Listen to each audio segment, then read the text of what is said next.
Le récit d'Ibrahim, sa naissance, sa lignée et son émigration. Il est Ibrahim ibn Tarah, né sur les terres des Chaldéaniyin, c'est-à-dire Babyl et ses alentours. Et c'est ce qui est authentique et connu chez les historiens et biographes. C'est également ce qui a été authentifié par Al-Hafiz ibn Asakir. Puis ils poursuivirent leur chemin vers les terres des Canaaniyin, où se trouvait le temple sacré d'Al-Quds. Ils restèrent un temps à Harran, terre des Chaldéaniyin à cette époque, terre qui recouvrait également la péninsule arabique et le Cham. Les gens de Harran adoraient les 7 astres, de même que ceux qui peuplaient la ville de Damas. Ils se tournaient vers le pôle nord et vouaient divers actes d'adoration, en parole et en acte, aux 7 astres. C'est pourquoi il y avait aux 7 portes de la ville de Damas un sanctuaire pour l'un de ces 7 astres, où ils organisaient des célébrations religieuses. Ainsi, les gens de Harran adoraient les astres et les idoles. Et tous les habitants de la terre étaient alors mécréants, à l'exception d'Ibrahim, sa femme et son neveu Lut. C'est à Ibrahim qu'Allah confia la mission de mettre fin à ce mal et cet égarement. En effet, Allah le guida dès sa tendre enfance et il fit de lui un prophète et le choisit comme prophète et ami privilégié une fois adulte. Allah dit « Nous avions auparavant guidé Ibrahim, nous le connaissions parfaitement. » Et Ibrahim, quand il dit à son peuple « Adorez Allah et craignez-le, c'est bien meilleur pour vous si vous saviez. » Vous n'adorez que des idoles en dehors d'Allah et vous forgez un mensonge. Ceux que vous adorez en dehors d'Allah ne possèdent aucun moyen de vous procurer votre subsistance. Recherchez donc votre subsistance auprès d'Allah. Adorez-le et soyez reconnaissants envers lui. C'est vers lui que vous serez ramenés. Et si vous criez au mensonge, sachez que d'autres communautés avant vous ont aussi traité leurs prophètes de menteurs. Aux messagers, cependant, il n'incombe que de transmettre le message clairement. Ne voit-il pas comment Allah a formé la création une première fois, puis la recommencera ? Cela est facile pour Allah. Dis, parcourez la terre et voyez comme il a formé la création. Puis comment Allah a créé la génération ultime, car Allah est capable de toutes choses. Il châtie qui il veut et fait miséricorde à qui il veut. C'est vers lui que vous retournerez. Et vous ne pourrez vous opposer à sa puissance, ni sur terre, ni au ciel. Il n'y a pour vous en dehors d'Allah, ni allié, ni secoureur. Et ceux qui ne croient pas au verset d'Allah et à sa rencontre, ceux-là sont ceux qui désespèrent de ma miséricorde, et ceux-là auront un châtiment douloureux.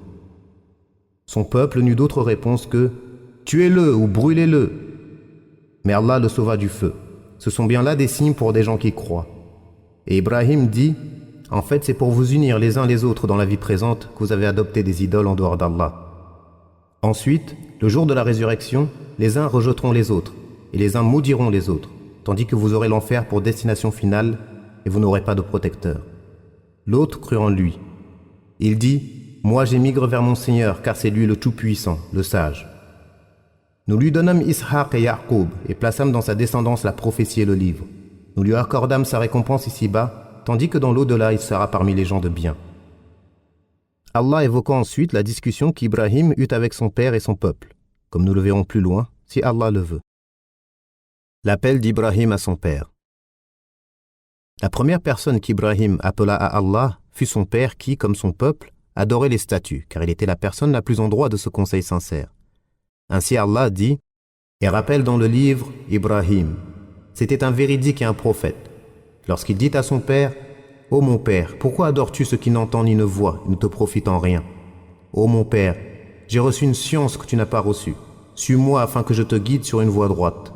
Ô mon père, n'adore pas le diable, car le diable a désobéi au tout miséricordieux. Ô mon père, je crains qu'un châtiment venant du tout miséricordieux ne te touche et que tu ne deviennes un allié du diable. Il dit, ô Ibrahim, t'écartes-tu de mes divinités? Si tu ne cesses pas, je te lapiderai et éloigne-toi de moi pour un long moment. Ibrahim dit, paix sur toi. J'implorerai mon Seigneur de te pardonner, car il a toujours été bon avec moi. Je m'éloigne de vous et de ce que vous invoquez en dehors d'Allah, et j'invoquerai mon Seigneur. J'espère ne pas être malheureux dans l'invocation que j'adresse à mon Seigneur. Allah a mentionné le débat et la discussion qui eut lieu entre lui et son père, et de quelle manière il appela son père à la vérité de la plus douce des façons.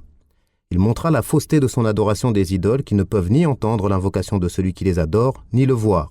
Alors comment pourrait-elle lui être d'une quelconque utilité ou lui apporter un bien comme la subsistance ou le secours?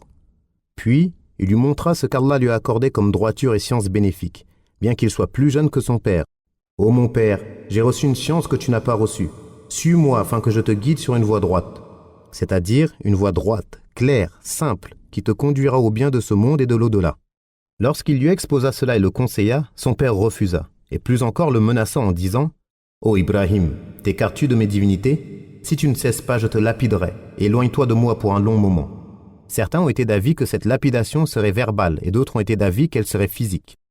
À ce moment, Ibrahim dit à son père, « Paix sur toi », c'est-à-dire, je ne te causerai aucun tort, tu es préservé de mon côté, et il ajouta un bien en disant, « J'implorerai mon Seigneur de te pardonner, car il a toujours été bon avec moi. » Ibn Abbas et d'autres ont dit qu'Allah a été bon envers Ibrahim en le guidant vers son adoration et l'exclusivité de cette adoration.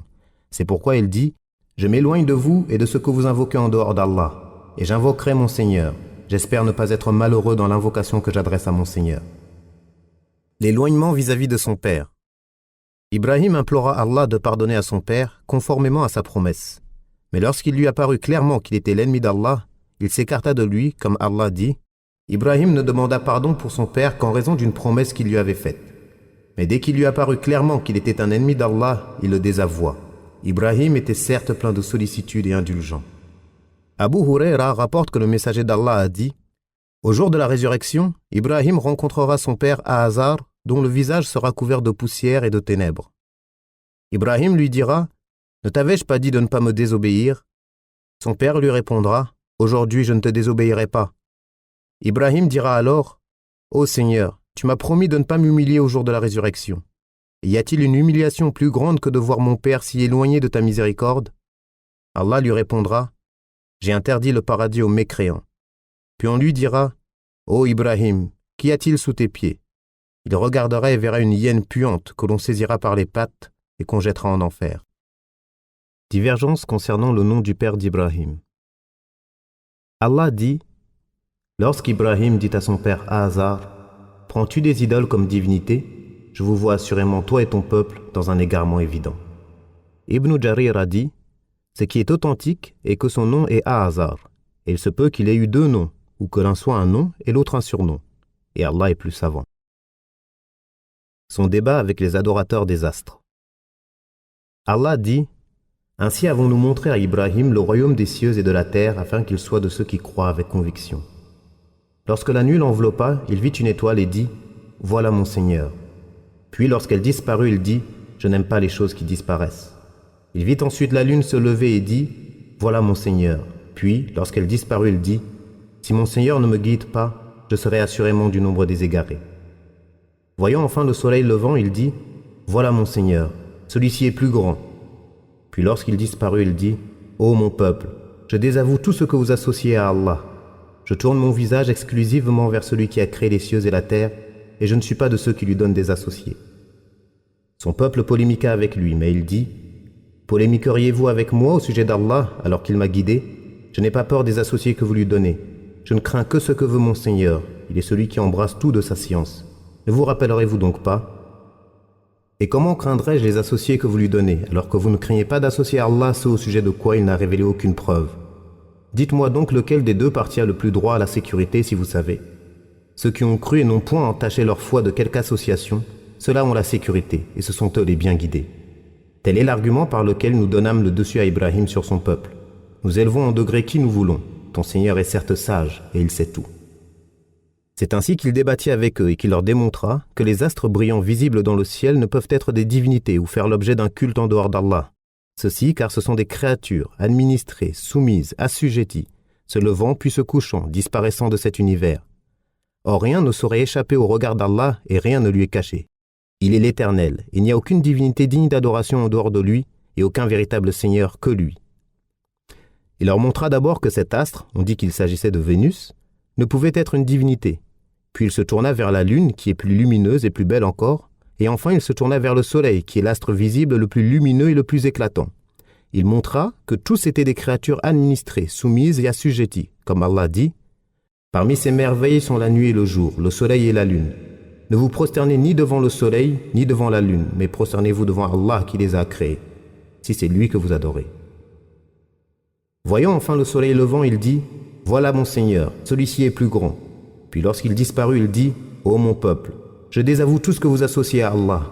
Je tourne mon visage exclusivement vers celui qui a créé les cieux et la terre, et je ne suis pas de ceux qui lui donnent des associés. » Son peuple polémiqua avec lui, mais il dit « Polémiqueriez-vous avec moi au sujet d'Allah, alors qu'il m'a guidé ? Je n'ai pas peur des associés que vous lui donnez.